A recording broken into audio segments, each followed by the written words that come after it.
আসসালামু আলাইকুম সবাইকে। কেমন আছেন সবাই? আশা করি আল্লাহর অশেষ রহমতে আপনারা সবাই ভালো আছেন, সুস্থ আছেন। আলহামদুলিল্লাহ আমরা আল্লাহ পাকের ইচ্ছায় ভালো আছি। আমি আমার চ্যানেলে আরেকটি ভিডিও নিয়ে আপনাদের সামনে চলে আসলাম। আশা করি পুরোটা দেখবেন, ভালো লাগবে। আজকে বিকালবেলা রোহান সাফিউন এমন অত্যাচার শুরু করছে, তারা ফ্রেঞ্চ ফ্রাই খাবে। অনেক দিন যাবত ফ্রেঞ্চ ফ্রাই আর ঘরে বানানো হচ্ছে না। আজকে তারা নাকি ফ্রেঞ্চ ফ্রাই বানিয়ে না দিলে আর আজকে পড়তেই বসবে না, রাতে সন্ধ্যার সময় নাস্তা খাবে ফ্রেঞ্চ ফ্রাই। আমি একটু শুয়েছিলাম, জোর করে তারা টেনে নিয়ে এসে তাদেরকে ফ্রেঞ্চ ফ্রাই বানিয়ে দিতে বলতেছে। এই আলুটা সাফিউনি বের করেছে, কোনটা কোনটা দিয়ে ফ্রেঞ্চ ফ্রাই হয়, কীরকম আলু দিয়ে ফ্রেঞ্চ ফ্রাই হয় সব সে জানে। যাই হোক, আমাকে আলুগুলো বের করে দিয়েছে, আমি ভালোভাবে ছিলে পরিষ্কার করে নিলাম।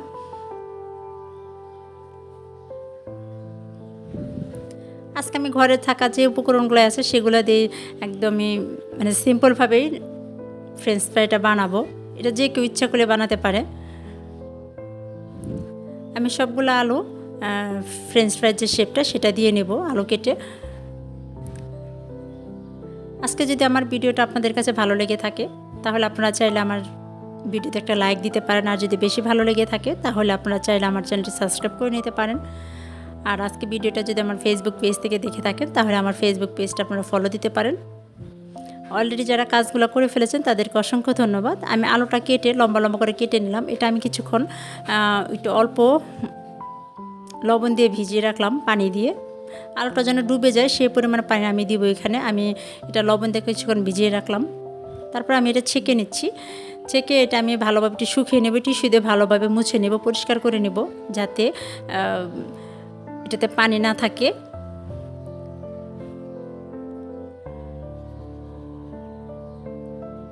তো আমি এটা টিস্যুতে চেপে চেপে আমি পানিটা একদম শুকিয়ে ফেলবো। অনেকে দেখা যায় এটা সিদ্ধ করে না, আলু স্লাইডগুলো সিদ্ধ করে নেয়, কিন্তু আমি এটা সিদ্ধ করলাম না। এটা আমি শুধু কেটে এটা ভালোভাবে মুছে নিচ্ছি, টিস্যু দিয়ে চেপে চেপে মুছে নিলাম যাতে পানি না থাকে।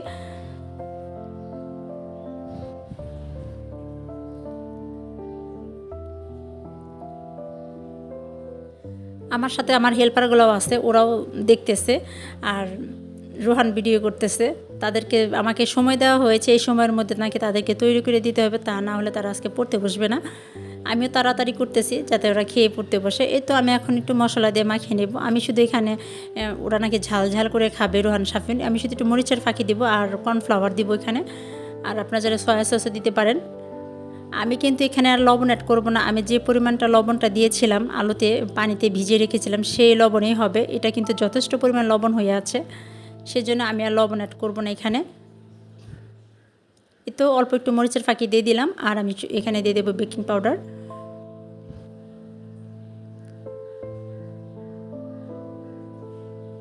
এটা আমি এখন ভালোভাবে হাত দিয়ে মাখিয়ে নিব। আর আমি অলরেডি তেল চুলায় দিয়ে রাখছি, ওটা গরম হচ্ছে তেলটা। আমি এখন সাথে সাথে মাখিয়ে এটা দিয়ে দিব। ফ্রেঞ্চ ফ্রাই সকলের বড় হোক ছোট হোক সবার কিন্তু খুব প্রিয় একটা খাবার। এটা খুবই মজা করে সবাই খায়। এই তো তেলটা কিন্তু গরম হয়ে গিয়েছে, এখানে আমি তেলে দিয়ে দিলাম। আমি সরিষার তেলে আজকে ফ্রেঞ্চ ফ্রাই ভাজতেছি।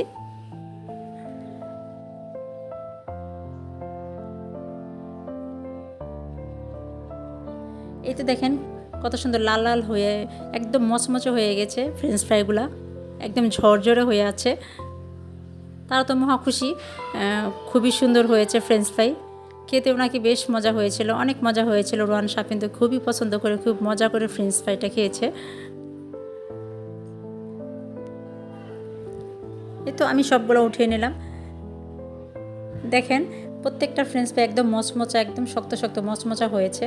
আর এই তো সস নিয়ে আসছে সাফিউন তো অলরেডি খাওয়া শুরু করেছে। কে কতক্ষণ খায়, কে কত বেশি খেতে পারে, তারা দুজন প্রতিযোগিতা শুরু করে দিয়েছে। সত্যি অনেক টেস্টি হয়েছিল ফ্রেঞ্চ ফ্রাইটা। আজকে তাহলে এই পর্যন্ত। সবাই ভালো থাকবেন, সুস্থ থাকবেন, সবাই নিরাপদে থাকবেন, সবাই সবার জন্য দোয়া করবেন। আমরা যেন সবাই সবার পাশে থাকি। আমাদের লক্ষ্য কিন্তু এক, আমরা একই উদ্দেশ্যে সবাই কাজগুলো করতেছি। আমরা সবাই সবার পাশে থাকব, আমরা সবাই সবাইকে সাপোর্ট করব। আসসালামু আলাইকুম সবাইকে। আল্লাহ হাফেজ।